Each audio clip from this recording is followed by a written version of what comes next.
देखो रिकॉर्डिंग का मैसेज क्या स्क्रीन शेयर है मैम। तो देखो हम लोग जॉब एंड बैच कॉस्टिंग कर रहे थे। तो जॉब कॉस्टिंग का हम लोगों ने डिटेल्स यहाँ पर देखा था, उसके बाद उस पे कुछ क्वेश्चंस भी किया था। ठीक है, इलास्ट्रेशन 1 2 3 3 तक किया था, 3 और 5। ठीक है, तो एक बार वो कंप्लीट करते फिर बैच कॉस्टिंग करेंगे। तो 1 2 ये भी हो गया, 3 हो गया, 3 के बाद 5 था इसलिए 5 पहले हुआ, अब 6 है। ठीक है, फिर 6 है, इलास्ट्रेशन 6। अच्छा देखो इसमें क्या बोल रहा है। In a factory, following the job costing method, an abstract from the work in process as at 30th September was prepared as under। तो 30th सितंबर को जो देखा गया कि इसमें डिटेल्स जो मिल रहा है, abstract from the work in process. ठीक है, मतलब काम कंप्लीटेड नहीं है, जितना भी काम हुआ है उसके हिसाब से जो डिटेल्स बना हुआ है वो यहाँ पर दिया हुआ है। तो 3 जॉब हो रहा है। ठीक है, job number 115, job number 118, job number 123 नहीं, शायद उसके बाद भी है। तो ये देखो, ये जॉब के लिए मटेरियल का खर्चा, डायरेक्ट लेबर 400 आवर्स 800। अब ये 800 क्या है देखना पड़ेगा, 400 आवर्स 250 आवर्स 300 आवर्स, तो ये शायद रुपीज है क्या, देखना पड़ेगा। डायरेक्ट लेबर लेबर बोल रखा है। अच्छा, उसके बाद फैक्ट्री ओवरहेड अप्लाइड 640, ये रुपीज में है, 640 रुपीज, 400 380, टोटल यहाँ पर क्या हुआ, यहाँ भी टोटल किया हुआ है, यहाँ भी टोटल किया हुआ है। तो यहाँ पर टोटल किस चीज का किया हुआ है, शायद इसका किया हुआ है। हाँ, तो इसका मतलब ये रुपीज ही होगा, क्योंकि देखो ये भी रुपीज का टोटल है, ये भी रुपीज का ही टोटल है। अमाउंट बोला है ना, तो अमाउंट का ही टोटल क्या हुआ है, ये पूरा जो है अमाउंट का टोटल है। ये तो जॉब नंबर है, तो ये आवर्स दे रखा है कि इतने आवर्स काम होने पे इतना इतना रुपीज पे हुआ है। अच्छा, अब देखते बाकी जॉब का।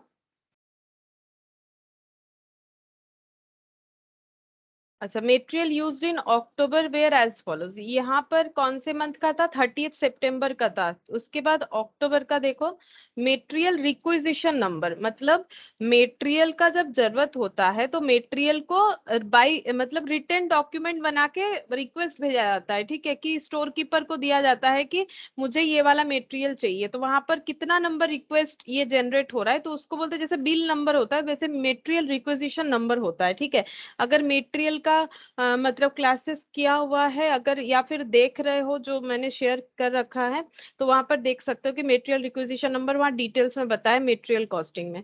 तो जॉब नंबर, ये देखो जॉब नंबर 118, कॉस्ट 300 लग रहा है। मटेरियल रिक्विजिशन नंबर 55 जो जनरेट हुआ था वो हुआ था फॉर जॉब नंबर 118 425, मतलब ये दोनों, ये तीनों एक ही जॉब के लिए। ठीक है, 118, फिर 56 नंबर रिक्वेजिशन नंबर 515 रुपीज का मेटेरियल। यहाँ पर 57 नंबर रिक्वेजिशन नंबर पे जॉब नंबर 120 के लिए 665 का मेटेरियल रिक्वेस्ट जो है वो जनरेट हुआ था, मतलब जो मेटेरियल रिक्वेस्ट हुआ था उसके हिसाब से 665 रुपीज का मेटेरियल दिया गया था। 58 के लिए 121, 910, 59 के लिए 124 और 720, ये टोटल यहाँ पर बना दिया है। अच्छा, अब देखते हैं आगे क्या बोला है। A summary of labour hours deployed during October is as under, तो एक समरी दिए रखा है लेबर आवर्स का, तो शॉप ए शॉप बी। ठीक है, मतलब जॉब परफॉर्म करने के लिए दो शॉप में काम होता है। ठीक है, एक जॉब को पूरा पूरी कंप्लीट करने के लिए दो शॉप के अंडर से जाना पड़ेगा। तो 115 नंबर जो जॉब है वहां उसके लिए 25 आवर्स, और यहाँ पर 25 आवर्स शॉप ए में शॉप बी में। 118 के लिए 90/30, 120 के लिए 75/10 और 121 के लिए 65, और यहाँ पर शॉप बी में यूज नहीं हो रहा है। 121 जॉब नंबर के लिए शॉप बी यूज नहीं हुआ, 124 के लिए 20 और यहाँ पर 10, टोटल आवर्स दे दिया। अच्छा, यहाँ पर बेसिकली जॉब नंबर 115 118 120 121 124, यहाँ पर देखो वही है, 115 118 120 और एक 121 124 एक्स्ट्रा दे रखा है यहाँ पर, है ना। ये देखो, ये हम बोलना चाह रहे हैं कि यहाँ पर मेटेरियल का डिटेल्स और डायरेक्ट लेबर का डिटेल्स दे रखा था 3 जॉब के लिए, 115, 118, 120। लेकिन यहाँ पर जब लेबर आवर्स का दोनों शॉप में डिटेल्स में बताया गया, तो इसके अलावा भी और भी 2 जॉब के बारे में यहाँ पर बताया है। इनडायरेक्ट लेबर में देखो, वेटिंग फॉर मेटेरियल, मेटेरियल के लिए वेट करना पड़ता है शॉप ए में 20 आवर्स, शॉप बी में 10 आवर्स। मशीन ब्रेक डाउन होने पे वेटिंग टाइम है शॉप ए में 10, शॉप बी में 5 hours. Idle time 5 hours, 6 hours. Over time 6 hours, 5 hours. तो ये टोटल करने पे 316, मतलब ये एक्चुअली इसके साथ ये पूरा टोटल करके किया गया है 316, है ना। तो यहाँ पर हाँ, ये पूरा टोटल करके किया गया है, और ये पूरा टोटल करने से 101, ये पूरा टाइम का टोटल किया गया है, डायरेक्ट इनडायरेक्ट दोनों। अब क्या बोल रहे हैं देखो, a shop credit slip was issued in October. एक शॉप क्रेडिट स्लिप जो है वो इशू हुआ है अक्टूबर में। That material issued under requisition number 54 was return back to store as being not suitable. बोल रहा है कि जो मेटेरियल रिक्वेस्ट नंबर 54 था, वो मेटेरियल रिटर्न कर दिया गया है, क्योंकि वो मेटेरियल सूटेबल नहीं था जो प्रोडक्ट बन रहा था उसके लिए। मतलब नंबर 54 मतलब कौन सा मेटेरियल रिटर्न हो गया है? जॉब नंबर 118 के लिए जो 300 रुपए का मटेरियल गया था वो रिटर्न हो चुका है। अच्छा,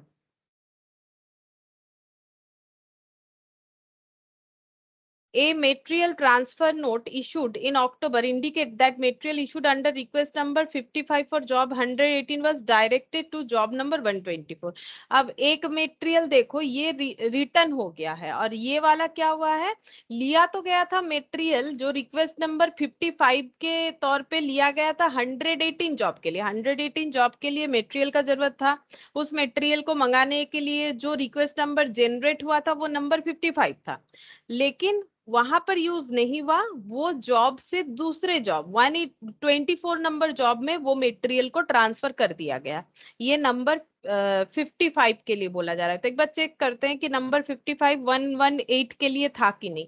हाँ, ये देखो 118 के लिए था ये मटेरियल। ये मटेरियल ट्रांसफर हो गया यहाँ पर, ठीक है, यहाँ पर ट्रांसफर हो गया, ये अमाउंट यहाँ पर ट्रांसफर हो जाएगा।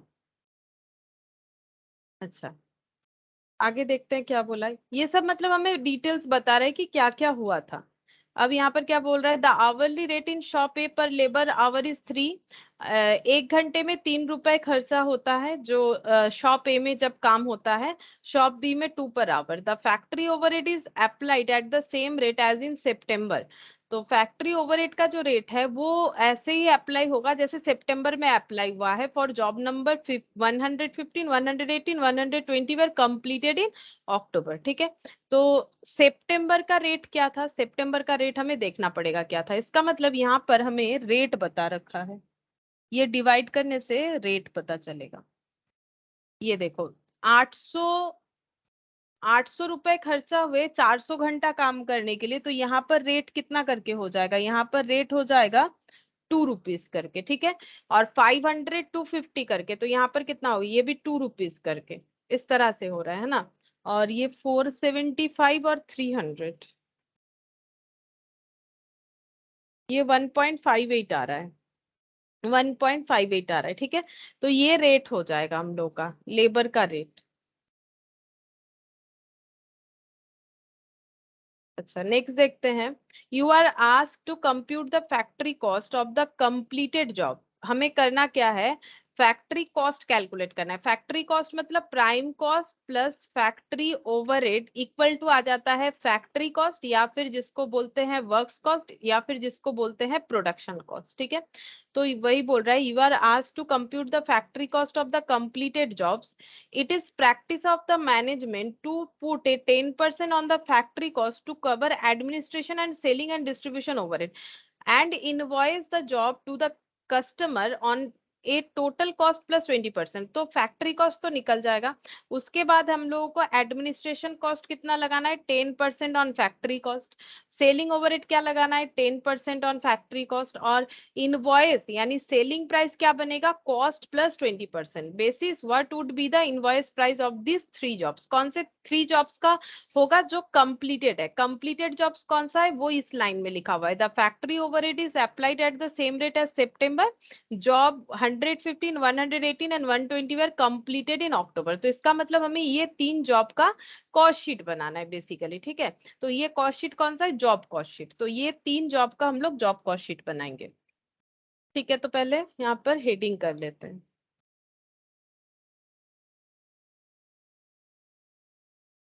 Illustration 6,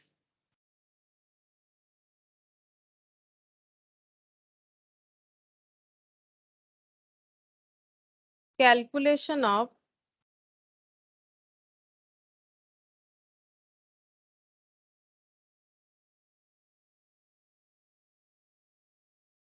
good evening Rishabh. Good evening. Calculation of selling price of the job, ठीक है।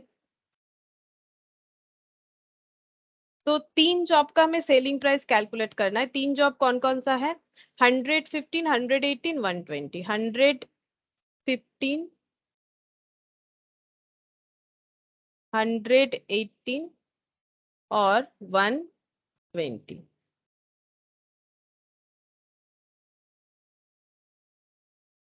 सबसे पहले कौन सा खर्चा लिखेंगे, मेटेरियल का।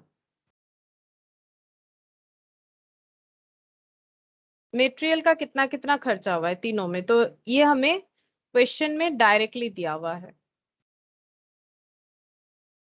1325 ये सितंबर का खर्चा है। 1325, 810 और 765।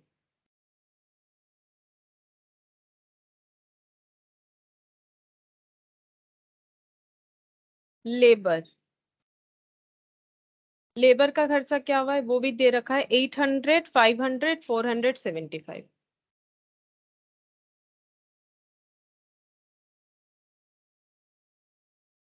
ओवरहेड, ओवरहेड का खर्चा 640, 400, 380। 640,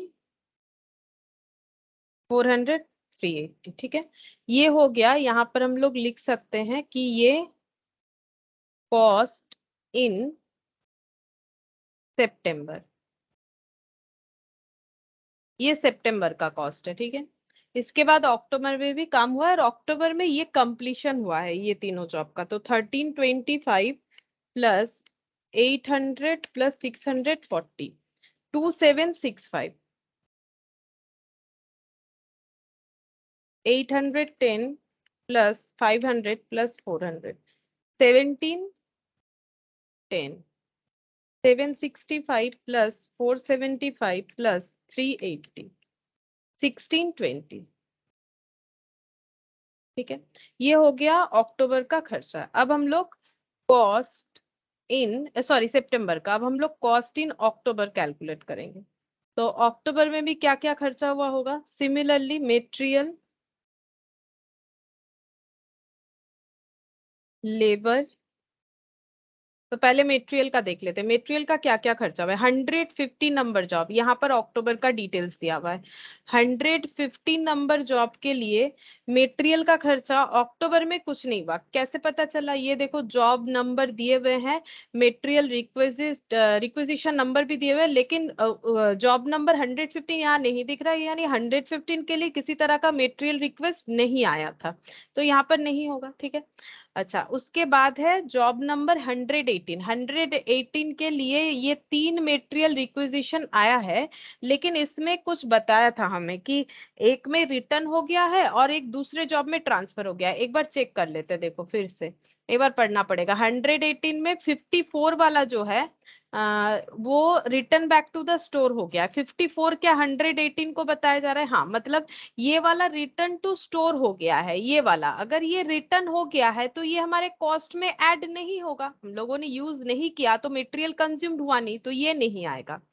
फिर है 425 फॉर रिक्वेस्ट नंबर 55, देखते हैं इसके बारे में कुछ बोला है। हाँ, बोल रहा है कि रिक्वेस्ट नंबर जो 55 था वो डायरेक्टेड हो गया है टू जॉब 124, मतलब मंगाया इन्होंने था, ठीक है, मतलब रिक्वेस्ट 118 जॉब से गया था बट वो चला गया है यहाँ पर, तो ये भी यूज नहीं हुआ है, ये भी हमारा यूज नहीं हुआ है, तो नो मटेरियल कंज्यूम्ड यहाँ पर, तो सिर्फ और सिर्फ 515 जिसके बारे में कुछ नहीं बोला है तो ये यूज हुआ है, ठीक है, तो हम लोग 515 जो है यहाँ पर लिख सकते हैं मटेरियल का खर्चा।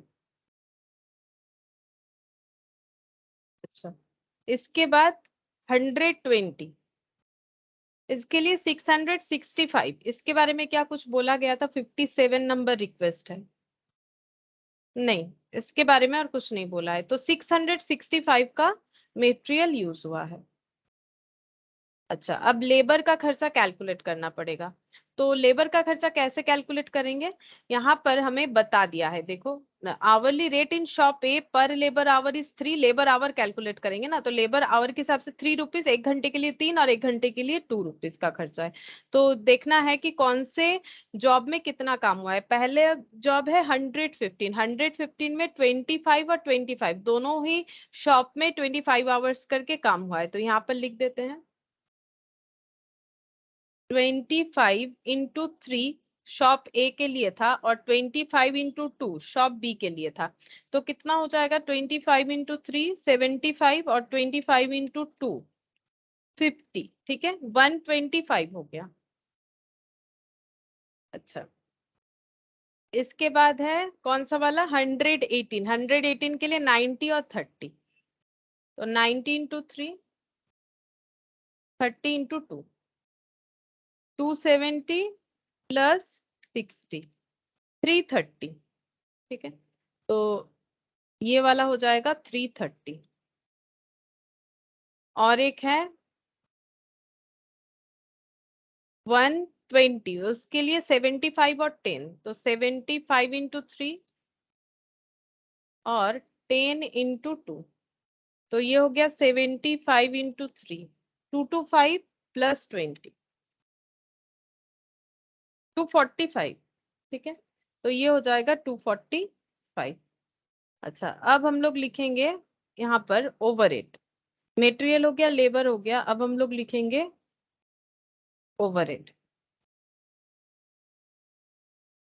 अच्छा, ओवरहेड का क्या बोला है?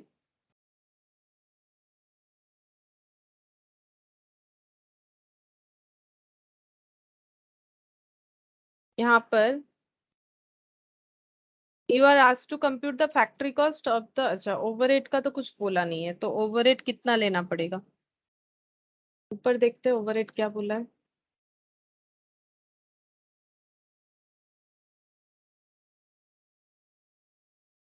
Good evening students. अच्छा, ओवरहेड का देखते हैं क्या बोला है। यहाँ पर ओवरहेड बोला था फैक्ट्री ओवरहेड अप्लाइड, ऐसे बोला है, तो रेट कितना है चेक कर सकते हैं, ठीक है, 640, 400, 380, ठीक है, तो कितने आवर्स काम हुआ था? 400 आवर्स, है ना, तो क्योंकि फैक्ट्री में तो लेबर ही काम कर रहे हैं, तो लेबर आवर बेसिस पे अगर है तो यहाँ पर डिवाइड करके चेक कर सकते हैं, क्योंकि हमें तो कुछ अलग से बोला है नहीं, ठीक है। ম্যাম ফ্যাক্টরি ওয়ার্ড তো একই অ্যাপ্লাই মনে হচ্ছে নিচে লেখা ছিল। একই অ্যাপ্লাইড বলা ছিল না, আচ্ছা দাঁড়াও দেখি।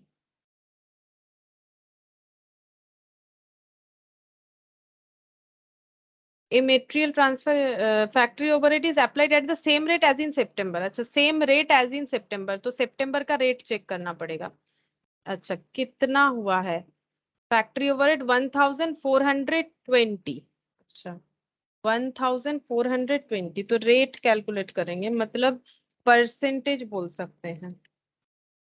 तो नॉर्मली क्या होता है, फैक्ट्री ओवरहेड 3 जॉब का अलग अलग है और लेबर आवर पे कैलकुलेट कर सकते हैं, तो रेट कैसे निकालेंगे? ये देखो 1420 रुपीज का खर्चा हुआ है और लेबर है 1775, एक बेसिस तो होना चाहिए ना, बेसिस ये लगा दिया, टोटल में इंटू 100 कर लो तो पता चल जाएगा रेट। 80%, ठीक है।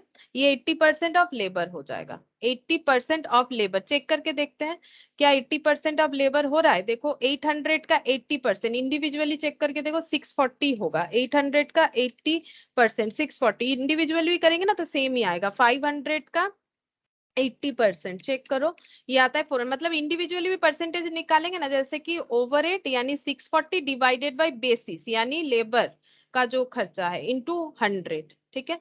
तो ये 80% ही होगा, ठीक है। और ये वाला 400 और यहाँ पर 5 कितना है 500, तो 400 डिवाइडेड बाय 500 इंटू 100 करो, ये भी 80%। 400 डिवाइडेड बाय 500 इंटू 100 कर लो, 80% ही आएगा, क्योंकि सारा इंडिविजुअली 80 है इसलिए टोटल भी 80 आ जा रहा है, ठीक है।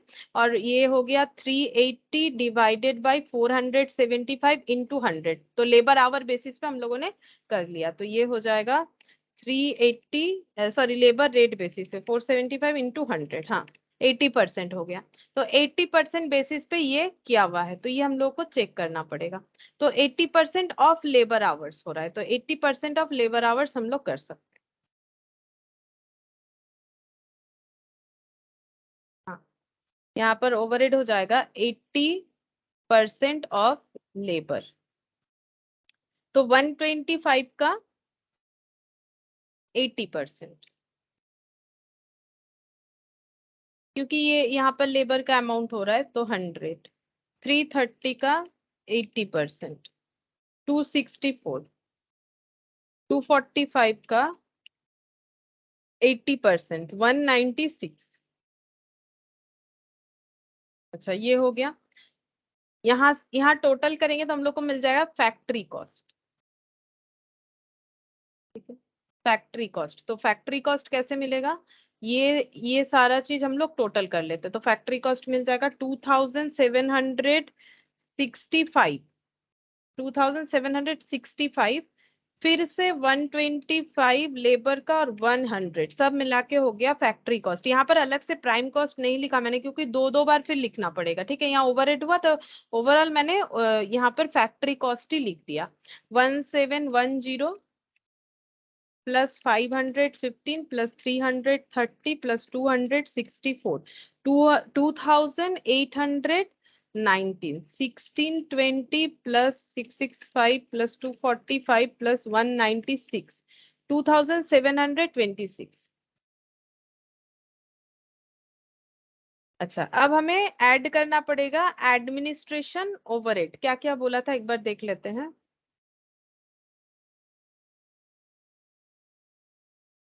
10% of the factory cost to cover administration and selling overhead। अच्छा दोनों मिला के 10%, एडमिनिस्ट्रेशन और सेलिंग ओवरहेड दोनों मिला के 10% कवर होगा। अच्छा तो ऐड करेंगे एडमिनिस्ट्रेशन एंड सेलिंग ओवरहेड।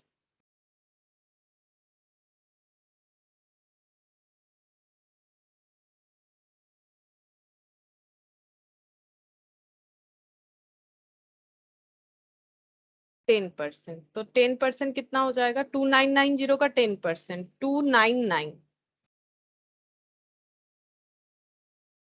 तो इसका 10% 281.9,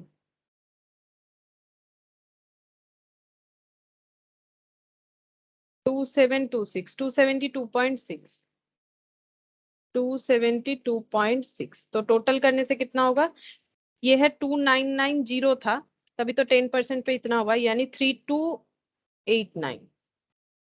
ये हो गया 2819 प्लस 3100, 3100.9, 2998.6।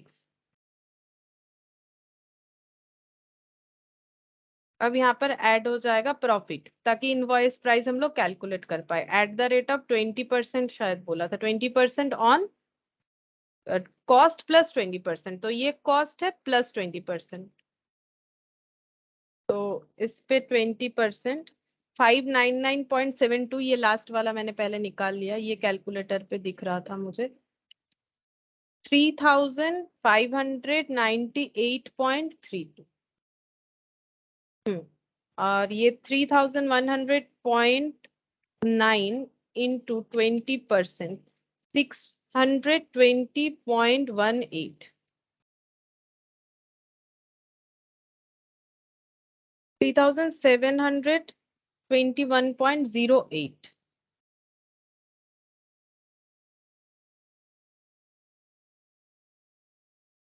Oh, 10%, 20%, 3,289 into 20. 657.8.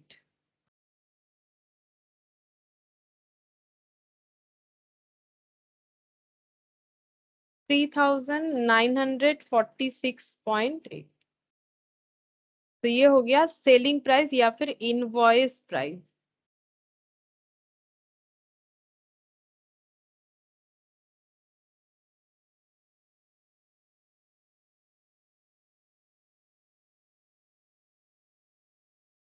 बस यही बोला था, लेकिन क्वेश्चन छोटा सा ही है बट बहुत सारा डिटेल्स, और बाकी जॉब का कोई हमें जरूरत नहीं क्योंकि जो जॉब कंप्लीट हुआ है उसी का कैलकुलेशंस बोला गया है।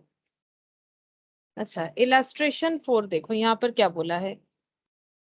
A manufacturing company is divided into 3 production department. एक मैन्युफैक्चरिंग कंपनी है जहां पर 3 डिपार्टमेंट में प्रोडक्शन प्रोसेस को डिवाइड किया गया है। All production is to customers order, सारा का सारा प्रोडक्शन कस्टमर के ऑर्डर के हिसाब से होता है, यानी ये लोग करते हैं job costing. All order are dissimilar, क्योंकि जॉब है तो अलग अलग लोगों का अलग डिमांड है, and they go through all the 3 department. लेकिन जो भी काम आता है तीनों डिपार्टमेंट के थ्रू से ही एग्जीक्यूट होता है। Manufacturing cost for a given period whereas follows.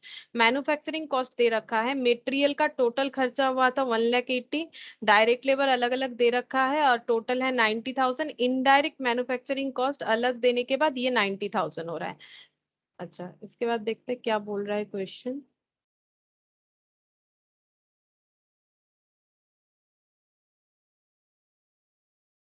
The cost of producing a particular order was determined as follows. तो कोई भी एक पर्टिकुलर ऑर्डर आ रहा है और उसका कॉस्ट कितना होगा उसको डिटरमाइन करने के लिए वो क्या प्रोसेस फॉलो करते हैं, मटेरियल का खर्चा लिख लेते हैं, फिर लेबर का खर्चा तीनों डिपार्टमेंट में लिख लेते हैं, उसके बाद इनडायरेक्ट मैन्युफैक्चरिंग कॉस्ट को एक साथ लिख दिया है।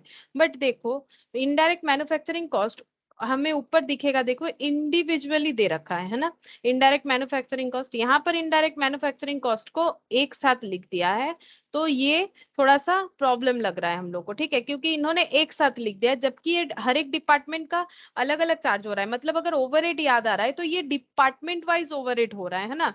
तो यहाँ पर डिपार्टमेंट, हर एक डिपार्टमेंट का अलग अलग रेट जो है पहले दिया हुआ था उसी हिसाब से होना चाहिए। अब देखते हैं यहाँ पर वही बोला होगा क्वेश्चन में, एक बार देख लेते क्या बोल रहा है। The general manager had a hazy idea that the job executed on orders of this nature are underpriced। तो बोल रहे हैं कि जो जनरल मैनेजर है उनको लग रहा है कि जो जॉब ऑर्डर्स आ रहे हैं उनका जो हम लोग प्राइस कैलकुलेट कर रहे हैं वो अंडर प्राइस्ड हो रहा है, ठीक है, मतलब कम रेट हो रहा है। So the service of A firm of cost accountant of which you are a member have been acquired for a thorough investigation. तो कॉस्ट अकाउंटेंट ही नॉर्मली ये सारा काम करते हैं। तो बोल रहे हैं कि मान लो कि आप लोग कॉस्ट अकाउंटेंट हो और आप लोग को बताना है कि थॉरो इन्वेस्टिगेशन करके कि ये सही है कि गलत है, मतलब ये जो रेट ये लोग निकाल रहे हैं ये प्रोसेस सही है कि गलत है, क्योंकि जनरल मैनेजर को डाउट है कि कुछ तो प्रॉब्लम हो रहा है। Can you detect after a careful परयूजल of the limited available information. बोल रहा है कि क्या हम लोग डिटेक्ट कर सकते हैं केयरफुली, छानबीन करने के बाद, इसका मतलब होता है छानबीन करने के बाद लिमिटेड अवेलेबल इंफॉर्मेशन जो भी है उससे क्या हम लोग डिटेक्ट कर पाएंगे। The fundamental fallacy of the companies, companies का गलती क्या है, ठीक है, कंपनीज मेथड, मतलब कंपनी के मेथड में गलत क्या है, क्या गलत हो जा रहा है। Assuming that the direct labour cost is an acceptable basis for distributing indirect manufacturing cost, ठीक है। बोल रहा है कि एज कंपनी ने क्या एजम्पशन लगाया है कि डायरेक्ट लेबर कॉस्ट को हम लोग बेसिस बनाएंगे, क्योंकि ओवरहेड क्या होता है, overhead divided by some basis पे डिवाइड होता है। इसका हम लोगों ने 6 बेसिस भी पढ़ रखा था, ठीक है, ले जो ओवरहेड कॉस्टिंग जब हम लोग पढ़ रहे थे तो यहाँ पर 6 जो प्रोसेस है वो भी हम लोगों ने देखा था, 6 मेथड। तो इन्होंने यहाँ पर जो मेथड ले रखा है, बोल रहे कि direct labour cost is an acceptable basis for distributing indirect manufacturing. Indirect मतलब ही ओवरहेड हो गया, ओवरहेड को ओवरहेड कॉस्ट कैलकुलेट करने के लिए इन्होंने बेसिस लिया है डायरेक्ट लेबर कॉस्ट का, क्या ये सही है कि नहीं, ये हमें बताना है। Prepare a revised cost for order distributing indirect manufacturing cost, ये वाला हमें बना के दिखाना है और ये कॉस्ट को फिर से सही करके दिखाना है in a manner you consider more correct than company's procedure. Company ने तो अपने हिसाब से सोचा ही है, फिर भी उनको डाउट है, इसीलिए एज ए कॉस्ट अकाउंटेंट हमें अपना ओपिनियन देना है कि कौन सा सबसे सही मेथड होगा, ठीक है, ओवरहेड को डिस्ट्रीब्यूट करने के लिए। क्योंकि ये डिपार्टमेंट वाइज है, डिपार्टमेंट के ऊपर डिपेंड कर रहा है, क्योंकि क्वेश्चन के एकदम स्टार्टिंग में ही दिया है। देखो, चाहे कोई भी कस्टमर हो, चाहे कैसा भी ऑर्डर हो, हमेशा 3 डिपार्टमेंट से ही जाएगा। मतलब यहाँ पर जो प्रायोरिटी सेक्शन है वो डिपार्टमेंट है, ठीक है। तो रेट जो है हमें डिपार्टमेंट वाइज रेट लगाना चाहिए, इसका मतलब, ठीक है। यहाँ पर हम लोग को डिपार्टमेंट वाइज रेट लगाना चाहिए। तो डिपार्टमेंट वाइज हमें देखना चाहिए कि डिपार्टमेंट वाइज मैन्युफैक्चर जो लेबर कॉस्ट, ये जो है ना, कि हर एक डिपार्टमेंट में इनडायरेक्ट मैन्युफैक्चरिंग कॉस्ट कितना हुआ है और डायरेक्ट लेबर कॉस्ट कितना हुआ है, इस बेसिस पे हम लोग कैलकुलेट कर सकते हैं, ठीक है। ओवरऑल नहीं करना चाहिए, हमें कोई ना कोई बेसिस पे करना चाहिए, ठीक है। तो देखते हैं कौन से बेसिस पे हम लोग करेंगे। तो बेसिस कैलकुलेट कर लेते हैं यहाँ पर। ये वाले बेसिस पे करेंगे, डिपार्टमेंट वाइज बेसिस पे करेंगे कि हर डिपार्टमेंट का डायरेक्ट, मतलब टोटल पे हमें नहीं करना है, टोटल पे हमें नहीं करना है, ठीक है, अलग अलग डिपार्टमेंट वाइज करना है। टोटल पे करेंगे तो 100% होता है। देखो, वही किया इन्होंने, 90,000 बाई 90,000 इंटू 100 हो जाएगा ना। ओवरहेड कौन सा है, ये वाला 90,000 डिवाइडेड बाई बेसिस पूरा अगर ले लेते हैं, इंटू 100 कर लेते हैं, तो ये 100% हो जाता है। और इसका इम्पैक्ट देखो मिल जाएगा यहाँ पर, वही किया है इन्होंने। 600 हुआ था, 600 ही किया है, 100% कर दिया। ये देखो, indirect manufacturing cost 100% of direct labour किया है, ठीक है, तभी यहाँ पर 600 लिखा है। बोला भी है direct labour cost is an acceptable basis for distributing, मतलब डायरेक्ट लेबर को ले लिया है टोटल में, डिपार्टमेंट वाइज नहीं लिया। लेकिन अगर डिपार्टमेंट बेसिस काम है तो हमें डिपार्टमेंट वाइज लेना चाहिए, ना कि टोटल में लेना चाहिए।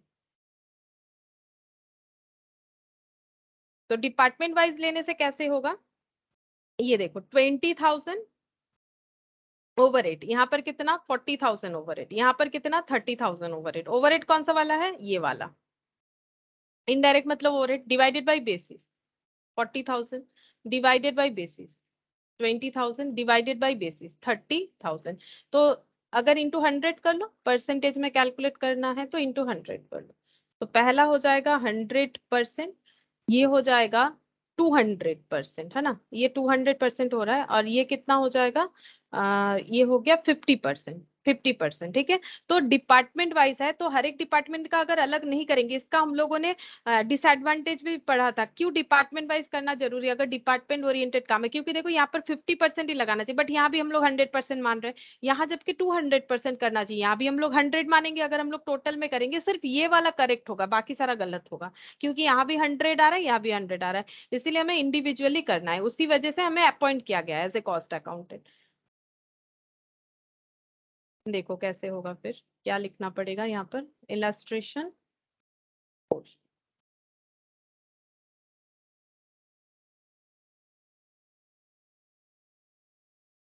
यहाँ पर लिख लेते हैं कैसे कैलकुलेट करेंगे। A B C, indirect manufacturing cost, indirect manufacturing cost 2000 20 40 30,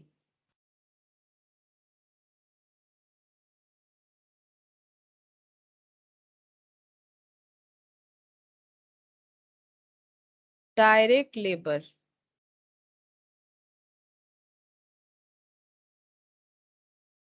40 20 30।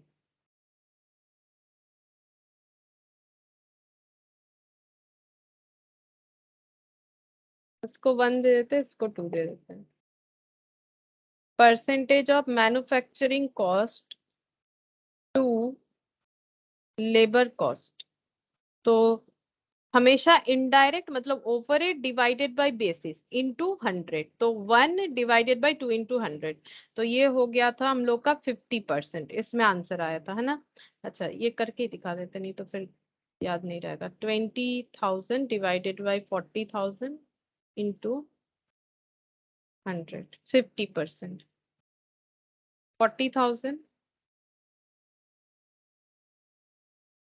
divided by 20,000 into 100.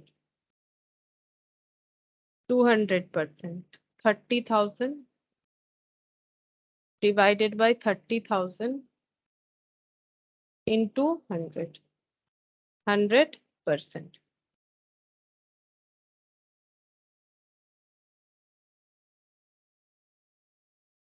इसके लिए हम थोड़ा सा लिखवा देते हैं क्या एजम्पशन लिया है हम लोगों ने। ये लिखने से क्या होगा, बाद में जब क्वेश्चन देखोगे तो याद हो जाएगा कि क्यों हम लोगों ने ऐसा लिया था। On the assumption that direct labour cost method is considered to be a reasonable method of absorption of overhead. It is quite possible that departmental application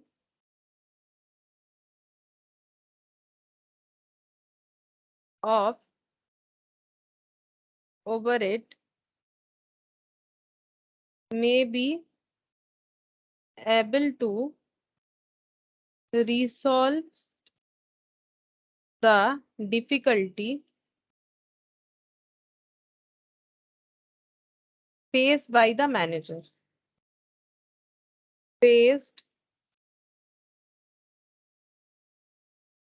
by the manager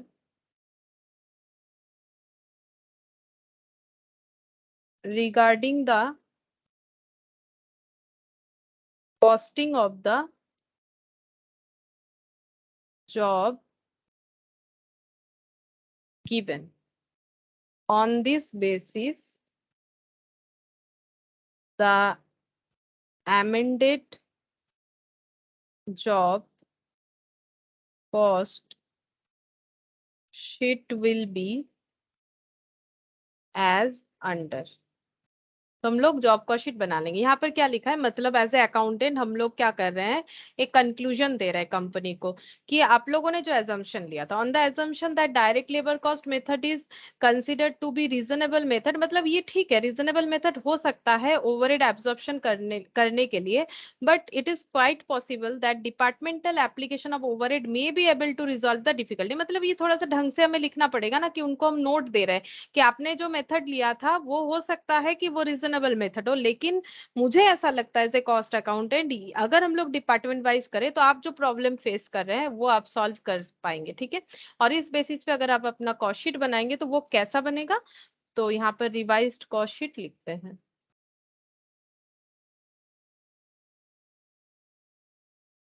तो रिवाइज्ड कॉस्ट शीट में क्या आ जाएगा, क्या क्या change होना चाहिए, सिर्फ indirect छोड़ के कुछ भी नहीं चेंज होगा, ठीक है। तो मेटेरियल 1000,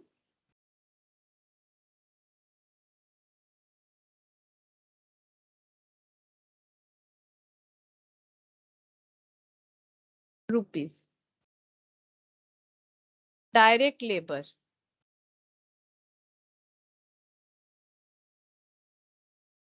लेबर का कैसे दिया हुआ है, डिपार्टमेंट वाइज दे रखा है, department A, department B, department C. 120, 280, 200।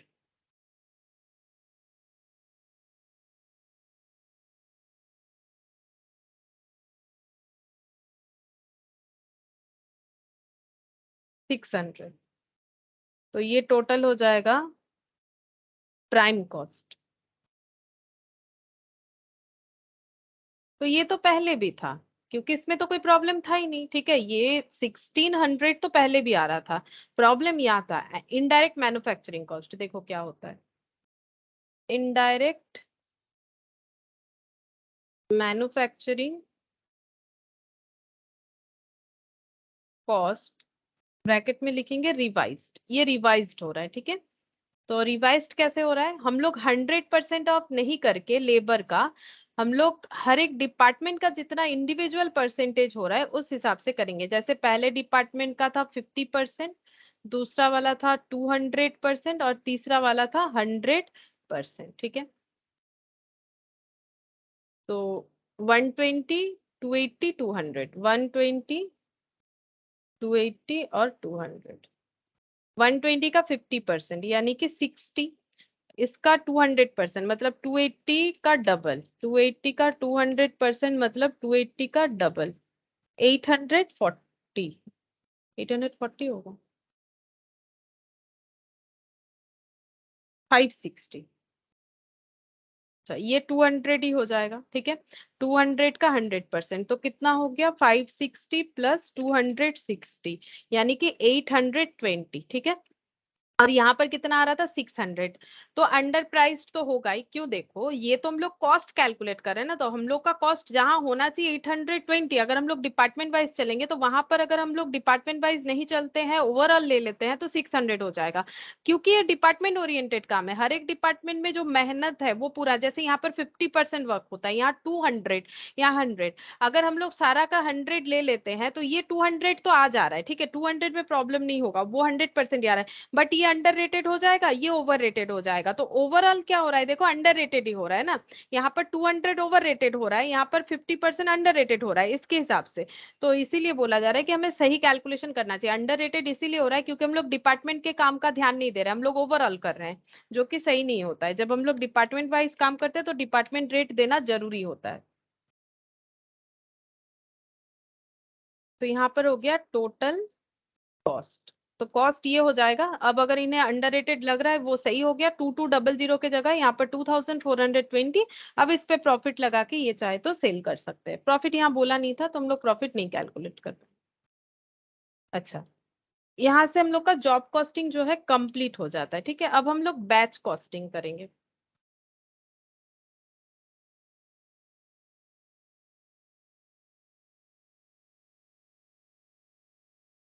तो देखो बैच कॉस्टिंग क्या होता है, मैंने लास्ट दिन भी यहाँ पर बताया था। देखो जॉब कॉस्टिंग मतलब पर्टिकुलर कस्टमर के ऑर्डर के हिसाब से जब हम लोग करते हैं तो इसे हम लोग बोलते हैं जॉब कॉस्टिंग। ठीक है, यहाँ पर कोई स्टॉक करने का बात नहीं होता है। ठीक है, कि हम लोग कुछ स्टॉक करके रख लिए, ऐसा नहीं होता है।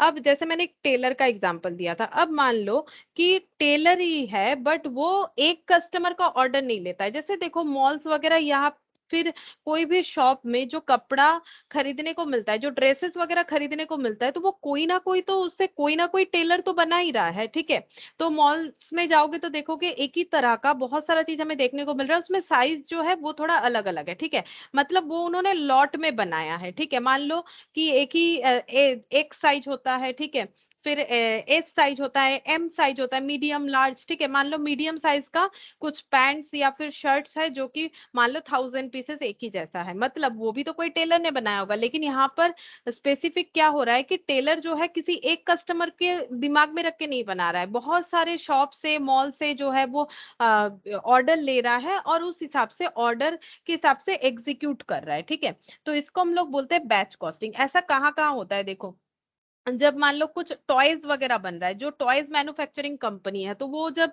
टॉयज बनाती है तो वो भी बैच में बनाती है। बैच हमें खुद से डिसाइड करना पड़ता है कि एक बैच में कितना सारा हम लोग बनाएंगे। ठीक है, एक बैच में कितना सारा बनाएंगे। जैसे मान लो मेडिसिन होता है, तो मेडिसिन जैसे मान लो कि बीपी का हो गया, शुगर का हो गया, तो उसमें मान लो कि अलग अलग जो है, एक तरह का मेडिसिन तो होता नहीं, अलग अलग तरह का मेडिसिन होता है। अगर तुम लोगों के हाथ के पास कोई मेडिसिन वगैरह है तो वहां चेक करके देख सकते हो कि वहां बैच नंबर लिखा हुआ रहता है। ठीक है, कि ये बैच नंबर पे ये मेडिसिन बना था। ठीक है, या फिर जैसे मान लो ब्रेड वगैरह जो भी फूड होता है ना, बेकरी का जो भी सामान होता है, मान लो ब्रेड, ब्रेड देखोगे ना, अगर ब्रेड पे जो पैकेजिंग रहता है वहां पर ध्यान से देखोगे, वहां भी बैच नंबर लिखा हुआ रहता है। मान लो किसी बैच में एक ब्रेड जो बना वो किसी वजह से मैन्युफैक्चरिंग डिफेक्ट की वजह से वो खराब निकला, लेकिन कंपनी को नहीं पता चला, उन्होंने मार्केट में वो इशू कर दिया। अब क्या हो रहा है, उससे एक रिपोर्ट आ रहा है कि ये ब्रेड खराब है। मान लो कि सपोज मैंने खरीदा, फिर मैंने जाके दुकानदार को दिखाया, देखो ये तो खराब है, तो उन्होंने एक्सेप्ट कर लिया और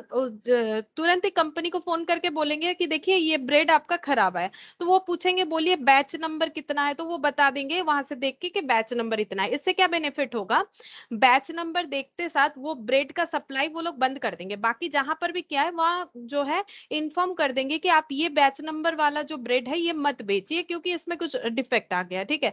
तो बैच नंबर से ये पता चलता है, ये एक बेनिफिट होता है। तो बैच कॉस्टिंग में बैच नंबर दिया जाता है और यहाँ पर लॉट्स में चीज बनाए जाते हैं। अब एक लॉट में कितने चीज बनाए जाएंगे वो तो डिपेंड करता है कैसा मशीन है, अगर हम लोग मशीन के थ्रू से बना रहे हैं क्या उसमें कंडीशन है, या फिर अगर कोई ह्यूमन बीइंग के थ्रू से हो रहा है, मतलब लेबर ओरिएंटेड काम हो रहा है, तो एट ए टाइम एक लेबर किस तरह से कर सकता है उसके ऊपर डिपेंड कर रहा है कि एट ए टाइम कितना सारा चीज बना सकता है।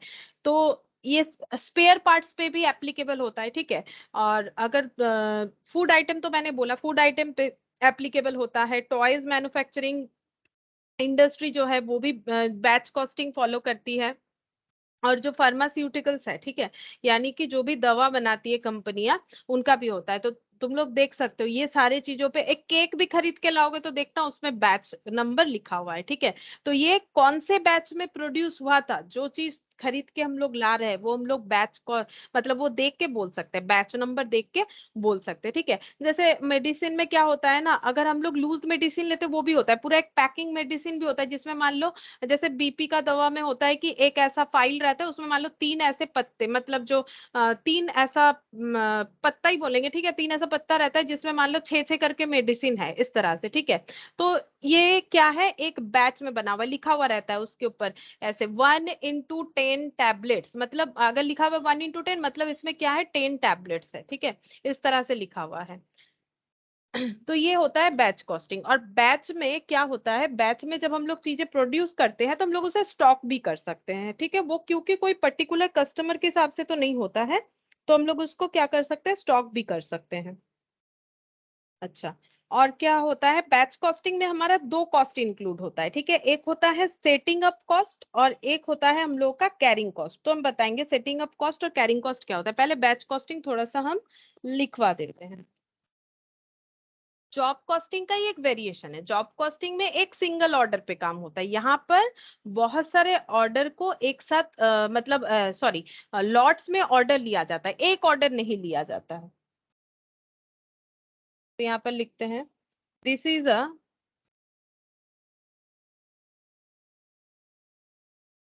Variation of job costing while job costing is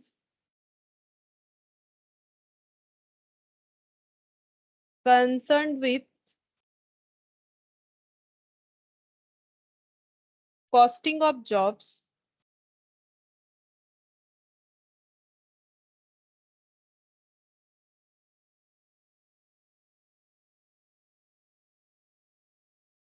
made to a customer's particular requirement. Batch costing is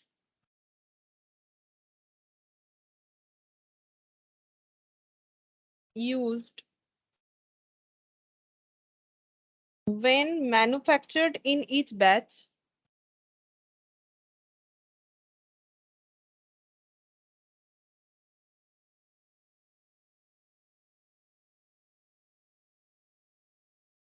to be, अच्छा सॉरी थोड़ा सा गलत लिखवा दिया, एक लाइन छूट गया, एक minute. This is a variation of job costing while job costing is concerned with costing of a job made to a customer's particular requirement. Batch costing is used when manufactured in each batch, sorry फिर से गलत, when production involves होगा, यहाँ से थोड़ा सा काटना पड़ेगा, एक लाइन छूट गया है मेरा। Customer's particular requirement, batch costing is used when production involves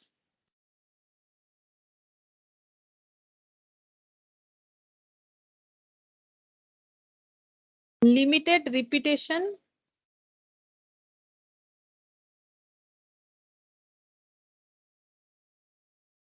work and a definite number of articles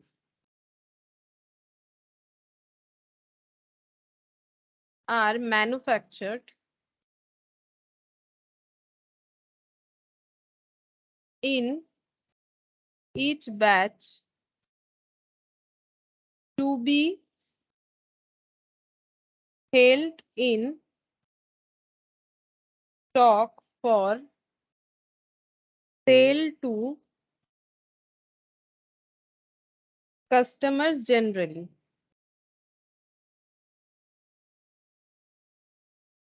Thus, a batch is a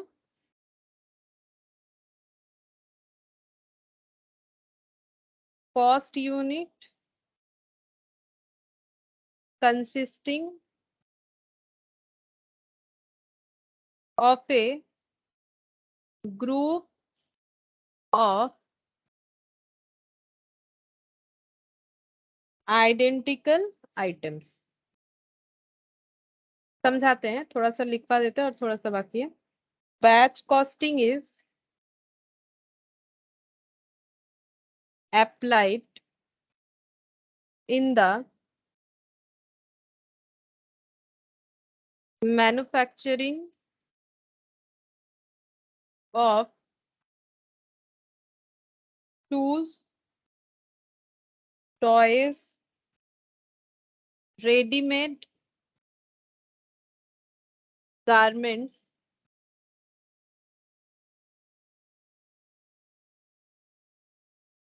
radios,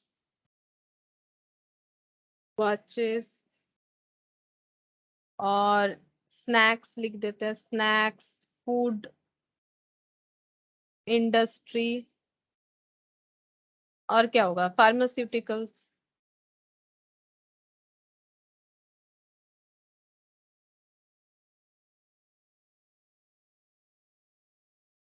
industries etcetera. ठीक है, पहले ये थोड़ा सा समझा देते हैं. देखो क्या लिखा है.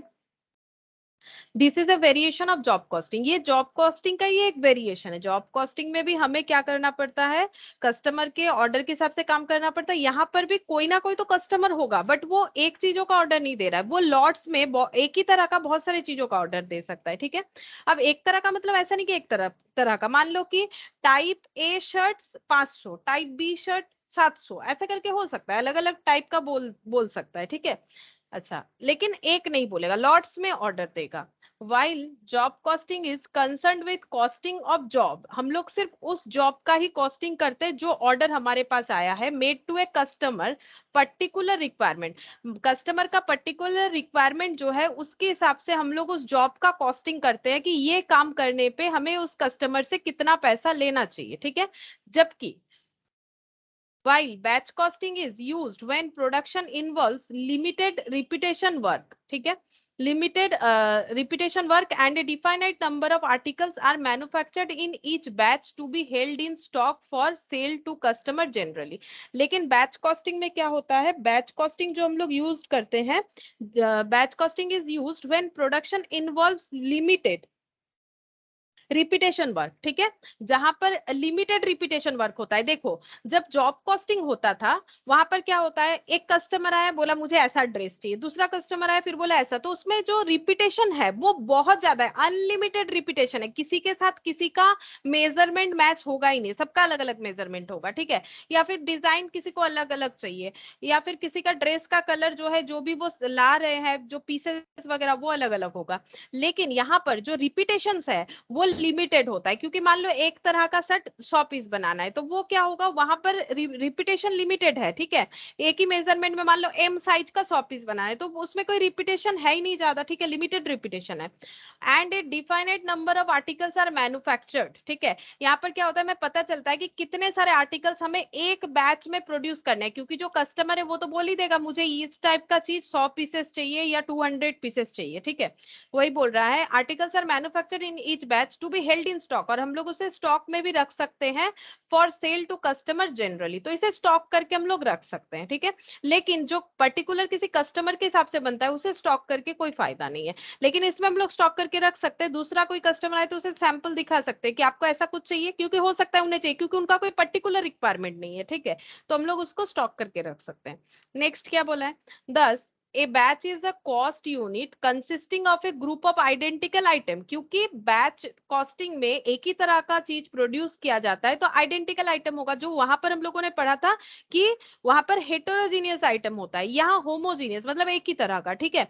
आइडेंटिकल आइटम्स यहाँ पर जो है ज्यादा देखने को मिलता है, मतलब आइडेंटिकल आइटम ही हम लोग प्रोड्यूस करते हैं, और एक एक बैच को कॉस्ट यूनिट बोला जाता है। वहां पर एक जॉब जो है कॉस्ट यूनिट होता है, यहाँ पर एक बैच जो है कॉस्ट यूनिट होता है। अगर याद है तो मैंने देखो जो एग्जाम्पल दिया था यहाँ पर मैंने बताया भी था कि कैसे कॉस्ट होगा। यहाँ पर ये कंप्यूटर का जो हम लोगों ने सर्विस लिया था उसका खर्चा हम लोग पे करेंगे, और यहाँ पर ये जो कंप्यूटर बन रहे थे, मैन्युफैक्चरिंग का जो एग्जाम्पल लिया था मैंने, ये कंप्यूटर जो बन रहे थे बैच में जितने सारे बने उसके हिसाब से कॉस्ट किया, तो इसका मतलब यहाँ पर एक बैच का कॉस्टिंग होता है, यहाँ पर पर्टिकुलर एक आइटम का कॉस्टिंग होता है, यहाँ पर एक लॉट में जितने सारे आइटम है उसका कॉस्टिंग होता है, ठीक है, वही चीज बोल रहा है यहाँ पर। अच्छा, फिर देखो,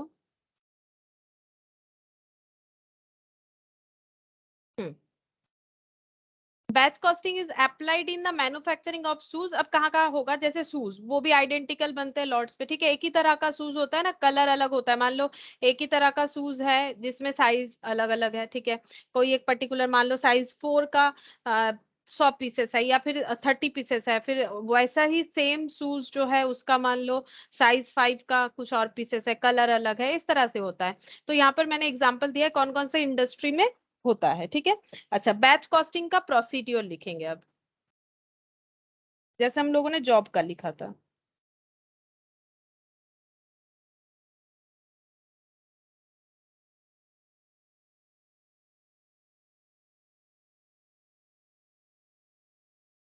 each batch is given A batch number, जैसे मैंने बोला पहले ही, इसका बेनिफिट भी मैंने बोला, batch number in the same way, in the same way A job is given A job number.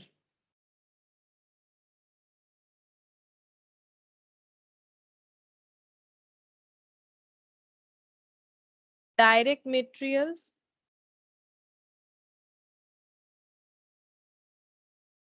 Direct labour, direct expenses,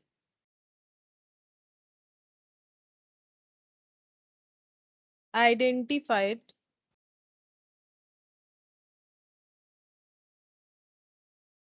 with the batch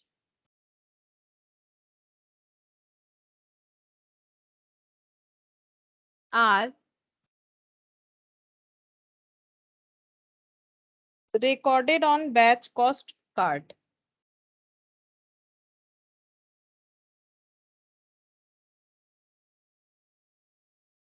Overhead are absorbed on one of the basis already basis, ठीक है, ये basis नहीं, ये होगा already explained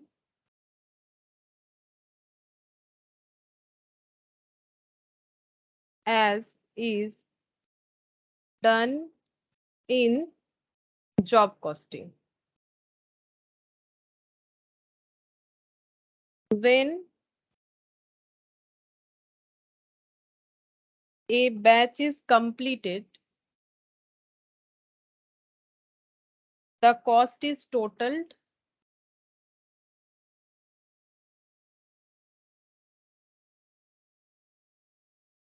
and the total cost is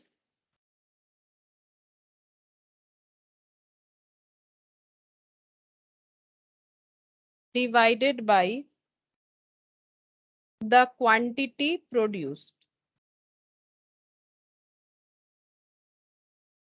To get cost per unit or per dozen as required. देखो समझाते हैं क्या प्रोसेस है, क्या प्रोसीड्योर है बैच कॉस्टिंग का। तो ईच बैच इज गिवन है बैच नंबर, ये मैंने पहले ही बताया क्यों ये दिया जाता है। बैच नंबर देने का बहुत बेनिफिट होता है, देना पड़ेगा, ठीक है। बैच नंबर, पहले बैच नंबर लगा देते हैं और उसी के अंडर जितने सारे प्रोडक्ट बन रहे सभी का वही बैच नंबर रहेगा। The same way job is given to, job number is given होगा यहाँ पर। Same way the job number, इसमें लिख लो नंबर इज गिवन। ओ अच्छा, मैंने जॉब नंबर लिखा हुआ है, क्या कर दिया मैंने।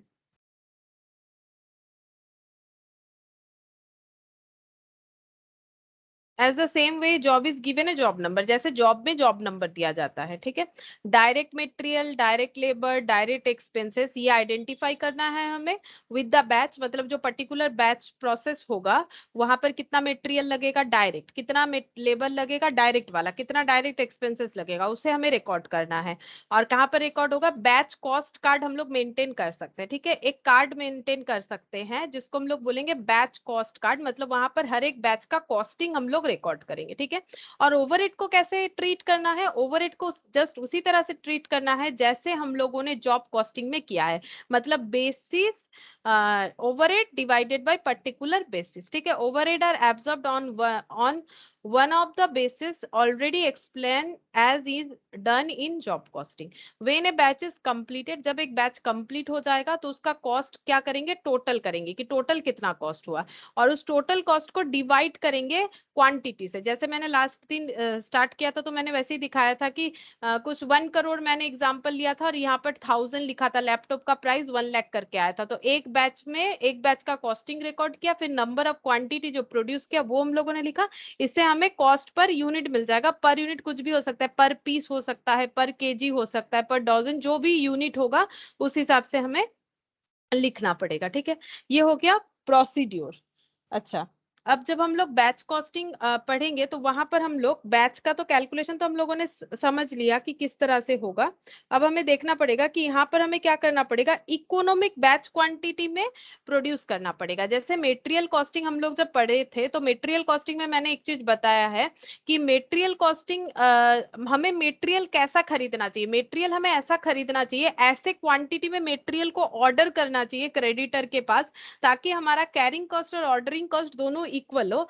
सिमिलरली यहाँ पर हमें बैच में कितना सारा ले, मतलब एक साथ 10 यूनिट्स बनाए, एक साथ 100 यूनिट्स बनाए, या फिर एक साथ हम लोग 1 लाख यूनिट बनाए, कितना यूनिट बनाए, ये एक कंफ्यूजन होता है। इसीलिए हमें क्या करना पड़ता है, जो भी प्रोडक्शन करना पड़ेगा वो हमें प्रोड्यूस करना पड़ेगा ईबीक्यू बेसिस पे। ईबीक्यू का मतलब होता है इकोनॉमिक बैच क्वांटिटी, ईबीक्यू, ठीक है। ईबीक्यू का मतलब होता है economic batch quantity. Economic batch quantity, economic का मतलब होता है चीपेस्ट, ठीक है।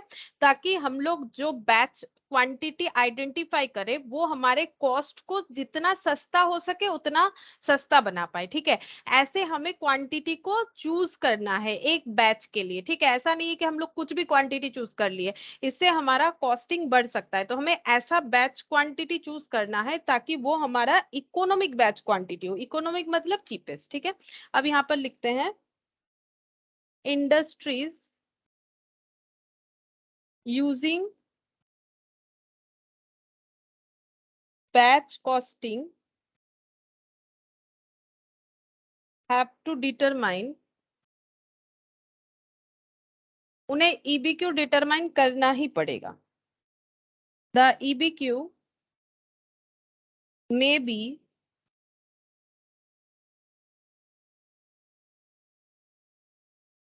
identified as the optimum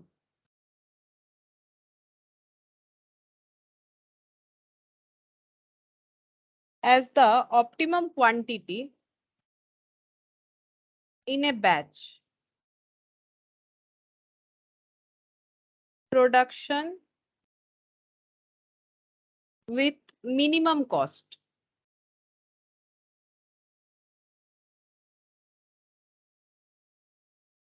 With the purpose of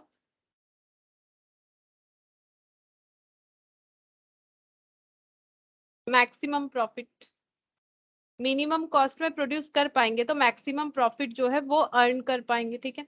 तो ईबीक्यू आइडेंटिफाई क्यों किया जाता है ये मैंने अभी इसे बता भी दिया, देखो वही चीज लिखवाया है कि जो इंडस्ट्री बैच कॉस्टिंग प्रेफर करती है या फिर जिनको बैच कॉस्टिंग में ही अपना प्रोडक्शन सिस्टम मेंटेन करना है, उनको ईबीक्यू डिटरमाइन करना ही पड़ेगा कि एक बैच में कितने सारे प्रोडक्ट एक बार में बनाए। द ईबीक्यू जो है, ईबीक्यू हमें क्या हेल्प करेगा, ईबीक्यू हमें ये आइडेंटिफाई करने में हेल्प करेगा कि EVQ may be identified as the optimum quantity, जिसको हम लोग बोलेंगे ऑप्टिमम क्वांटिटी, एक बैच में कितना ऑप्टिमम क्वांटिटी होना चाहिए जिससे हमारा मिनिमम कॉस्ट लगे और प्रॉफिट जो है वो मैक्सिमम हो। तो इसमें हमें दो तरह का कॉस्ट का ध्यान रखना चाहिए। EBQ आइडेंटिफाई करने के पहले हमें दो तरह का कॉस्ट के बारे में पता होना चाहिए। फर्स्ट हो जाएगा, यहाँ पर लिखते हैं, while determining EBQ two types of cost are considered. First, setting up cost.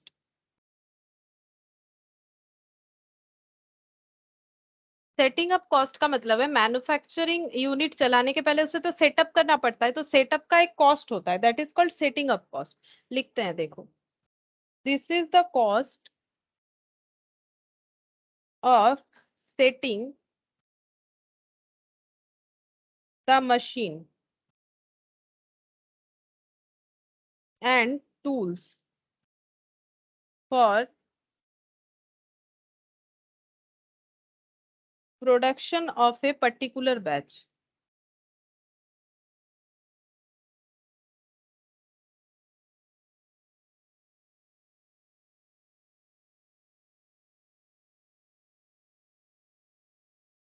particular batch, this is of a fixed nature.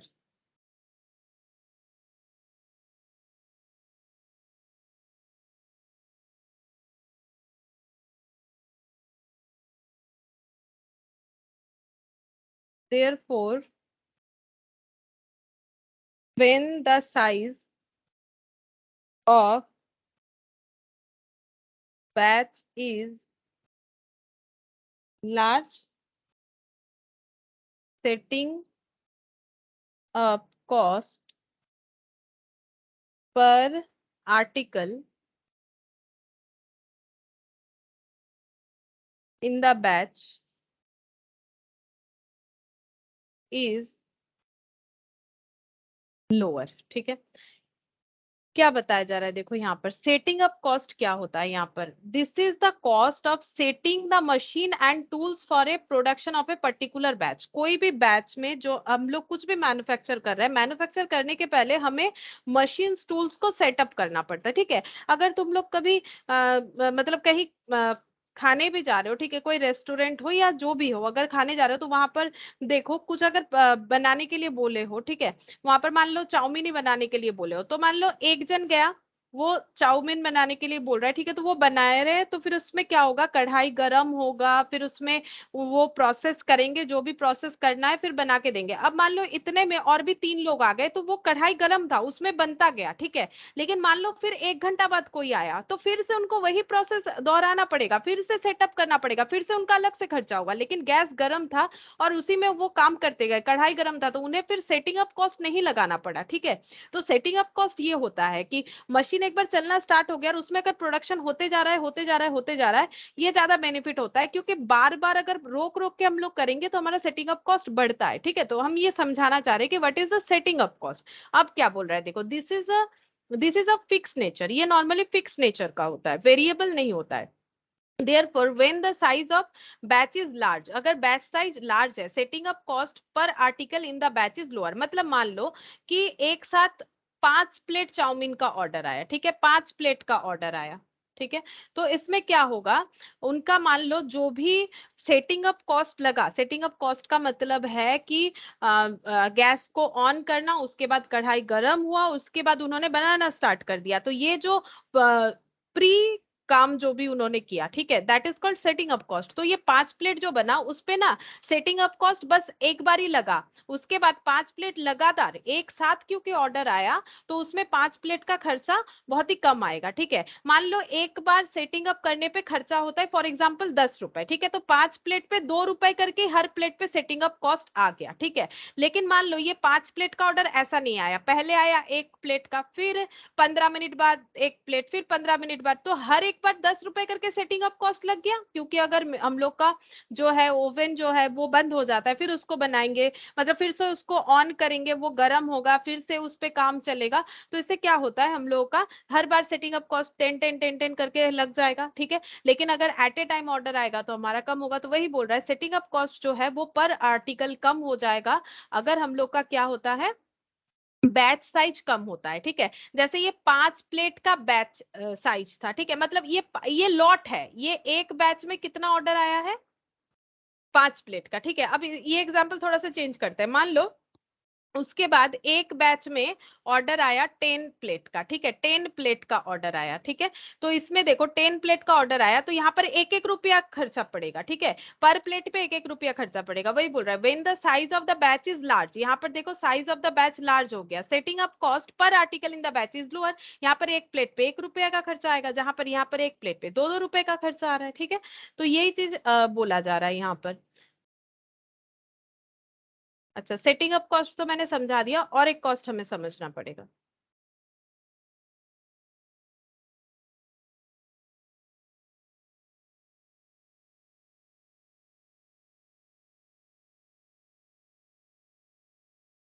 और एक होता है कैरिंग कॉस्ट, जो कि मेटेरियल कॉस्टिंग में भी हम लोगों ने पढ़ा है, सेम वैसा ही होता है।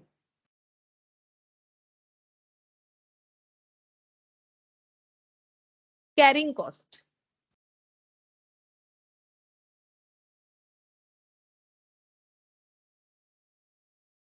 कैरिंग कॉस्ट क्या होता है, कैरी मतलब रखना। ठीक है, this includes the cost of storage. ठीक है, storage, interest on capital investment, समझा देते हैं क्या होता है, etcetera. Large size of a batch leads to higher carrying cost। अच्छा, अब देखो कैरिंग कॉस्ट मतलब क्या होता है।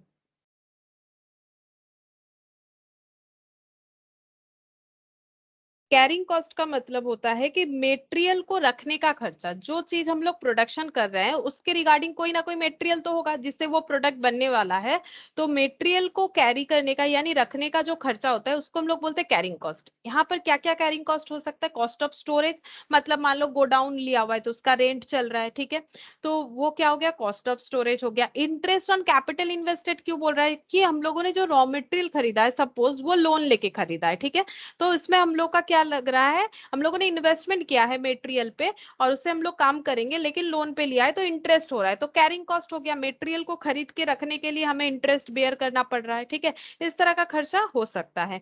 तो लार्ज, या फिर मान लो स्टोर कीपर जो है स्टोर के बाहर रख रहे हैं ताकि वो मतलब चोरी वोरी होने से रोक पाए। ठीक है, तो large size of a batch leads to higher carrying cost, normal सा बात है कि अगर हम लोग लार्ज बैच में प्रोडक्शन कर रहे हैं, बहुत सारा चीज एक साथ प्रोडक्शन कर रहे हैं, तो उतना मटेरियल हमें चाहिए होगा, तो उतना मटेरियल चाहिए होगा तो छोटा गोडाउन में काम नहीं होगा, बड़ा गोडाउन चाहिए।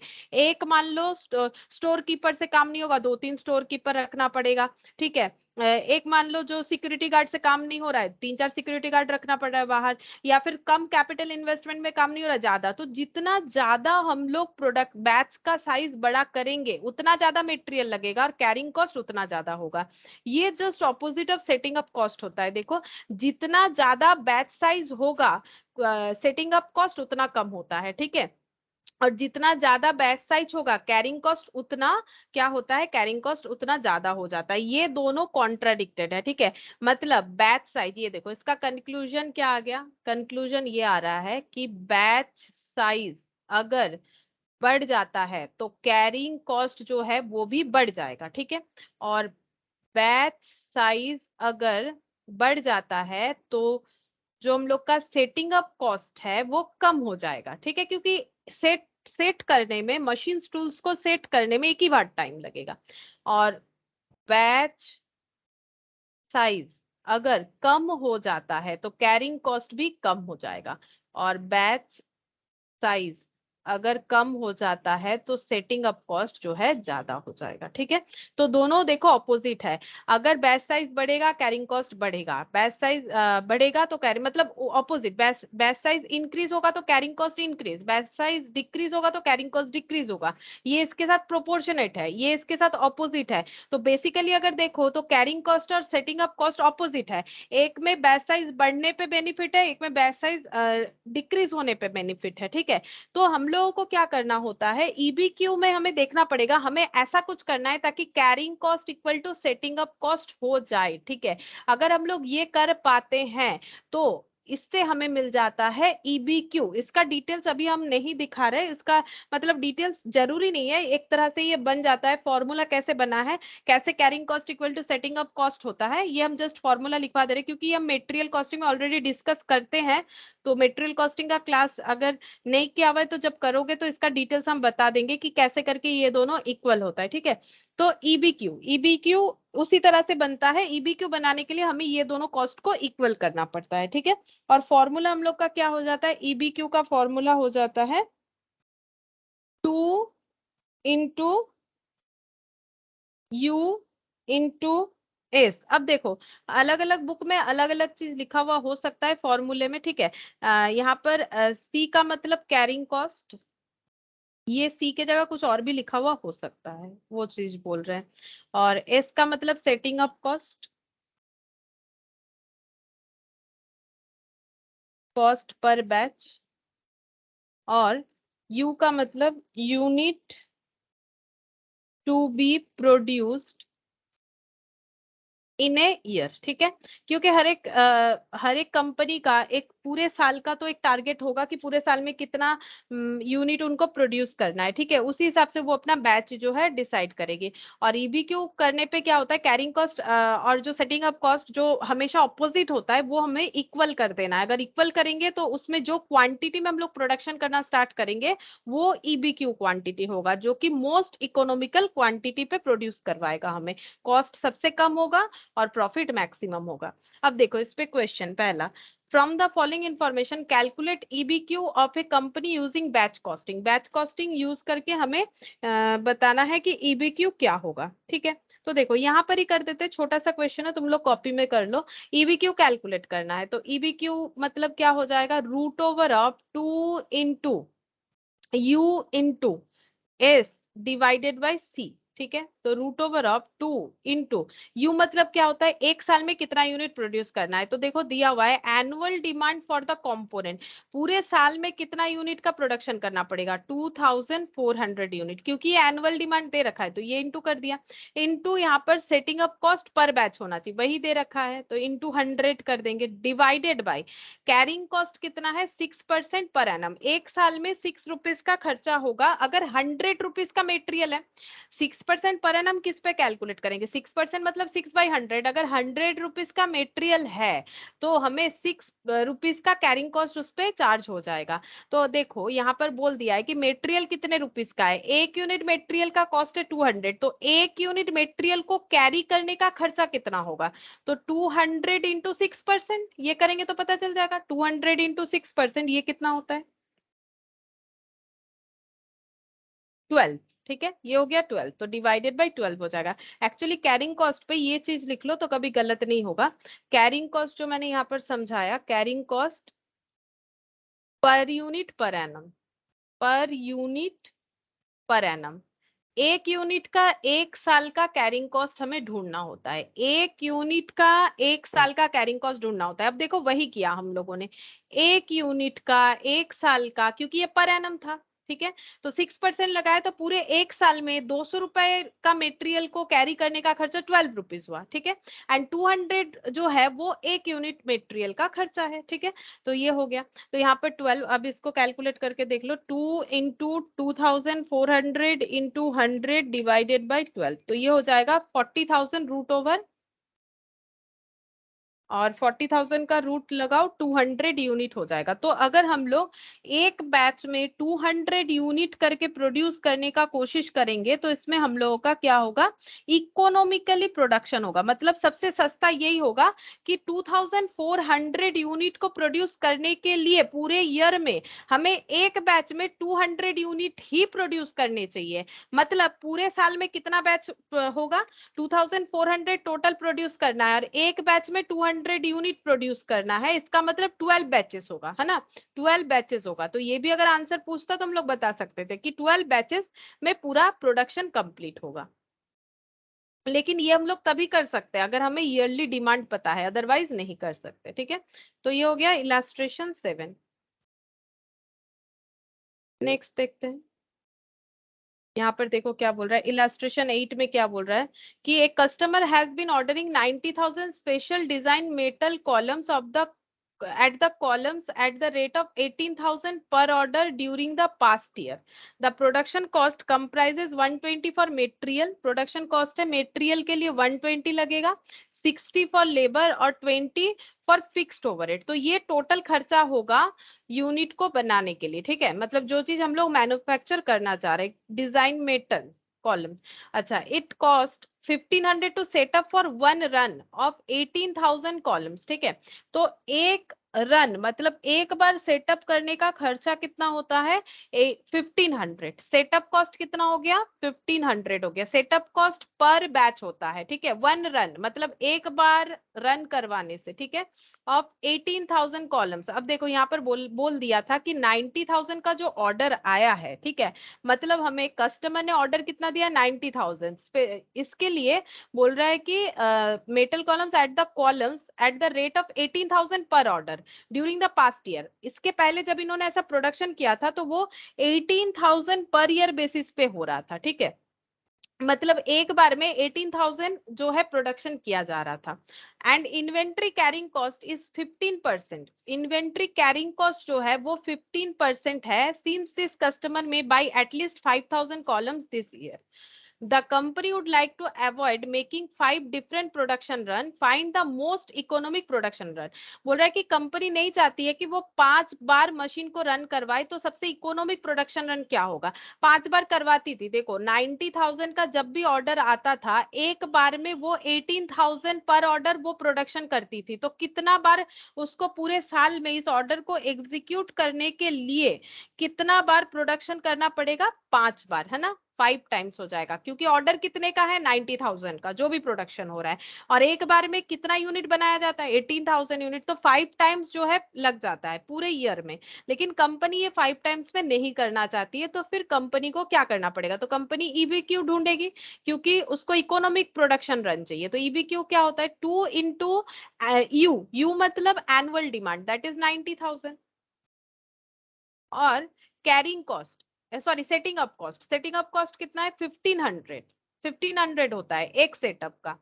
अच्छा, फिर डिवाइडेड बाय क्या हो जाएगा, डिवाइडेड बाय कैरिंग कॉस्ट हो जाएगा। कैरिंग कॉस्ट कितना बोला है, 15% बोला है। किस पे लगता है, हमेशा जो है प्रोडक्शन कॉस्ट पे लगता है, ठीक है। तो प्रोडक्शन कॉस्ट कितना है, ये वाला टोटल, ये प्रोडक्शन कॉस्ट है 120 प्लस 60 प्लस 20, तो ये कितना हो गया 200। तो 200 पे 15%,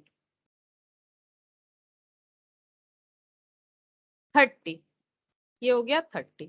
तो कितना आंसर होगा, 2 इंटू 90,000 इंटू 1500 डिवाइडेड बाई 30, ये हो गया 9 lakh, root over of 9 lakh. तो 9 लाख का रूट करने पे 3,000 होगा, ठीक है। तो इनको 3,000 unit at a time produce करना चाहिए, ना कि 18,000 यूनिट। अगर वो 3,000 यूनिट करके करेंगे तो हो जाएगा। देखो यहाँ पर वही बोला था, सिंस द कस्टमर में by at least 5,000 columns this year, ठीक है। तो इस तरह से यहाँ पर बोला है the company would like to avoid making 5 different production and find the most economic production run. तो ये हो जाएगा। इकोनॉमिक प्रोडक्शन रन हो गया 3000 करके। अच्छा,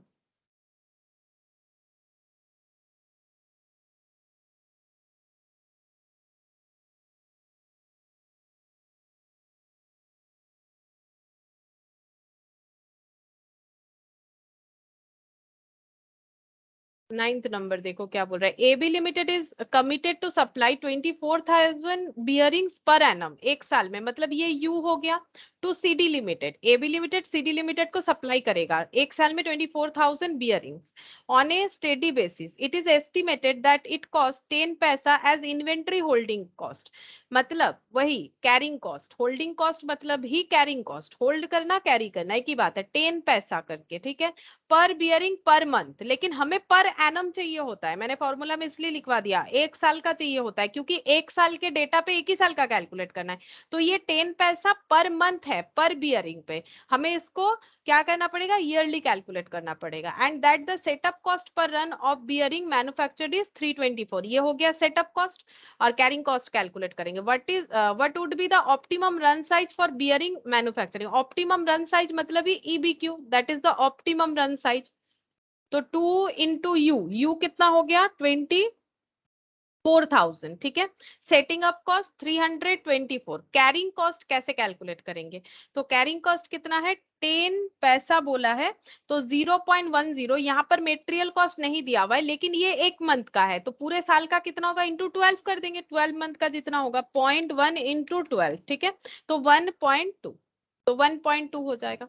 तो ईबीक्यू पता चल जाएगा, 2 इंटू 24,000 इंटू 324 डिवाइडेड बाई 1.2, तो ये आ रहा है 12,96, नहीं 12 लाख नहीं, ये आ रहा है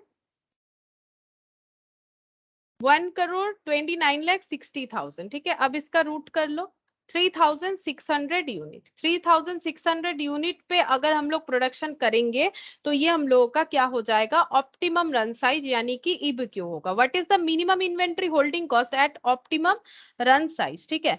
मिनिमम इन्वेंट्री होल्डिंग कॉस्ट क्या होगा अगर हम लोग ऑप्टिमम रन साइज में काम करते हैं, मतलब अगर एक लॉट में 3,600 यूनिट, फिर एक लॉट में 3,600 यूनिट, ऐसा करके बनाएंगे तो मेटेरियल तो हमें रख के काम करना पड़ेगा, तो मेटेरियल रखने का खर्चा होता है, that is the holding cost. तो होल्डिंग कॉस्ट कितना होगा अगर हम लोग इस तरह से प्रोडक्शन करते हैं, तो ये हमें पूछा जा रहा है। तो देखो ये हम लोग कैसे कैलकुलेट करेंगे, होल्डिंग कॉस्ट कैसे कैलकुलेट किया जाता है, एक्चुअली इसी पे पूरा फॉर्मूला जो है ये बना हुआ है। अरे कहाँ चला गया ये वाला,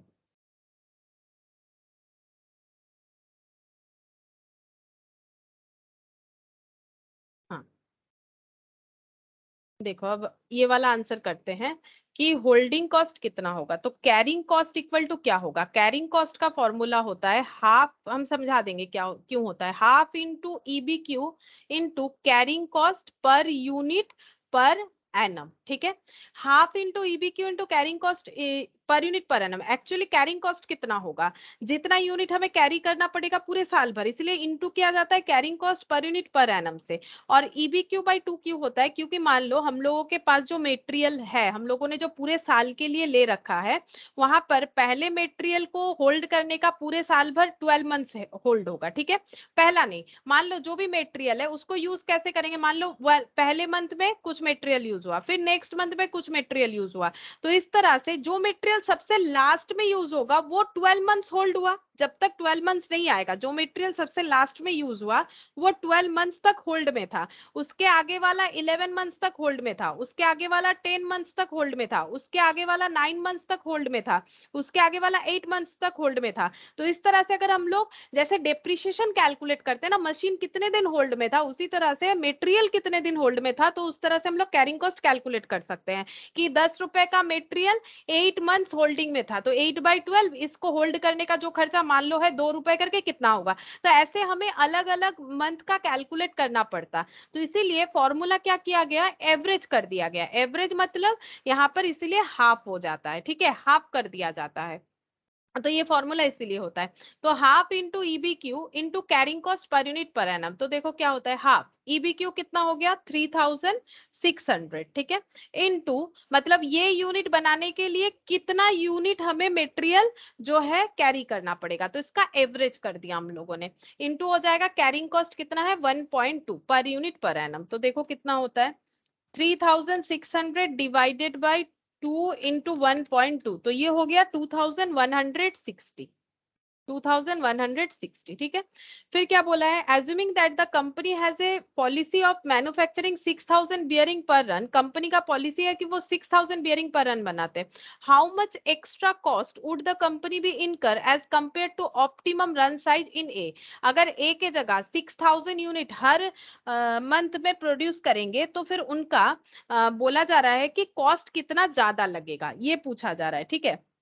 तो कॉस्ट कितना ज्यादा लगेगा, तो कॉस्ट तो दो ही होता है, एक होता है कैरिंग कॉस्ट, एक होता है सेटिंग अप कॉस्ट, ठीक है, जिसमें कैरिंग कॉस्ट तो हम लोगों ने इसके बेसिस पे निकाल लिया। अब अगर इसके बेसिस पे निकाले कि 6000 करके अगर हम लोग करेंगे तो उसमें हम लोग का कैरिंग कॉस्ट कितना हो जाएगा, उसमें हम लोग का कैरिंग कॉस्ट हो जाएगा हाफ इंटू, ये देखो यहाँ पर दिखाते हैं, हाफ इंटू 6000, ईबीक्यू की जगह 6000 करके प्रोड्यूस हो रहा है, इंटू 1.2, तो 6000 इंटू 1.2 डिवाइडेड बाई 2, तो 3600 हो गया इस केस में कैरिंग कॉस्ट, ठीक है।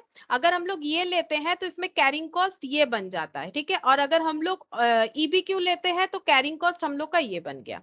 अच्छा, कैरिंग कॉस्ट तो हम लोगों ने निकाल लिया, अब हमें निकालना पड़ेगा सेटअप कॉस्ट, ठीक है, सेटअप कॉस्ट दोनों का निकालेंगे, तो सेटअप कॉस्ट पहले हम इसका निकालते हैं, सेटअप कॉस्ट मतलब हर बार सेटअप करने का खर्चा कितना होगा, तो अगर 24,000 का एग्जीक्यूशन करना है और एक बार में 3600 यूनिट बनाना है तो हमें कितने सेटअप लगेंगे, तो 24,000 divided by 3600 unit, 24,000 unit produce करना है और हम लोग एट ए टाइम 3600 यूनिट ही प्रोड्यूस करना चाहते हैं, तो हमें कितना बार सेटअप लगाना पड़ेगा, तो हमें सेटअप लगाना पड़ेगा, ये डिवाइड करने से पॉइंट में आ रहा है, ठीक है, इनटू जितना होगा number of setup into setting cost per order, sorry into setting cost for पर मैन्युफैक्चरिंग, तो 324 है ना, तो यहाँ पर 324 ये पॉइंट में आ रहा था, इंटू 324 कर देते हैं, इसमें आंसर आ रहा है 2159.99, मतलब 2160। एक चीज देखो, मैंने बोला था ना ईबीक्यू ऐसा एक चीज है जहां पर कैरिंग कॉस्ट और ordering sorry setting up cost एक जैसा होता है, देखो एक जैसा हुआ, 2160 यहाँ भी था, 2160 यहाँ भी हुआ, तो ईबीक्यू में क्या होता है, दोनों कॉस्ट को बराबर कर दिया जाता है, जो देखो प्रूव हो गया यहाँ पर क्वेश्चन में, है ना।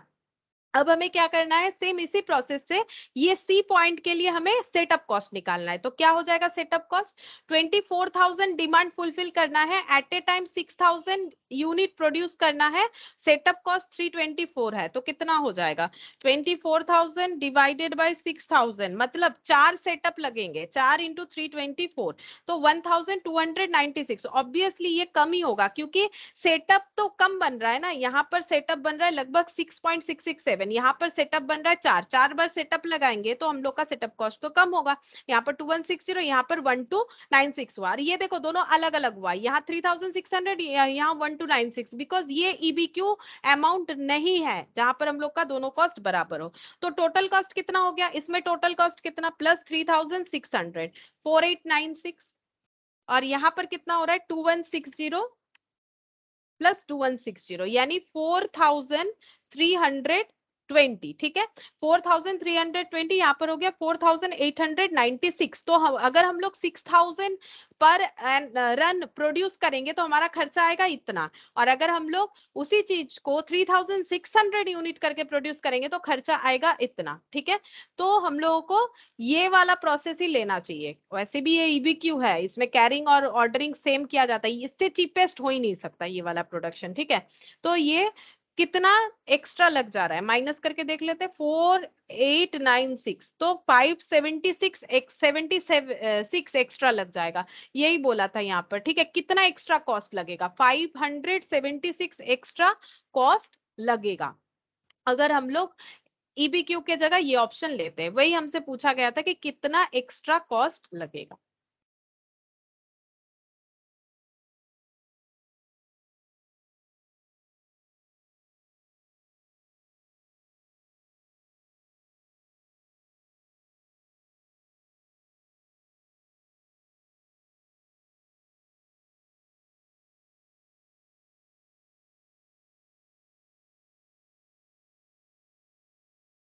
अच्छा, ये वाला क्वेश्चन क्या बोला है?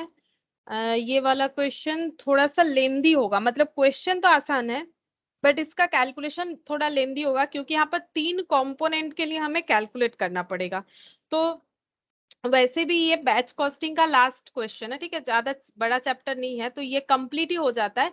ये वाला होमवर्क दे देते हैं क्योंकि इसमें टाइम लगेगा, ठीक है। ये वाला तुम लोग होमवर्क करके देखो, बाकी तो मैंने वहाँ पेज पे ही करवा दिया, छोटा छोटा क्वेश्चन था इसीलिए। ये थोड़ा सा लेंदी है, ये नेक्स्ट दिन हम डिस्कस कर देंगे और दूसरा कोई चैप्टर करेंगे। ये वाला हम लोग का यहाँ पर ही कंप्लीट हो गया, ठीक है। तो आज यहाँ तक ही करते हैं।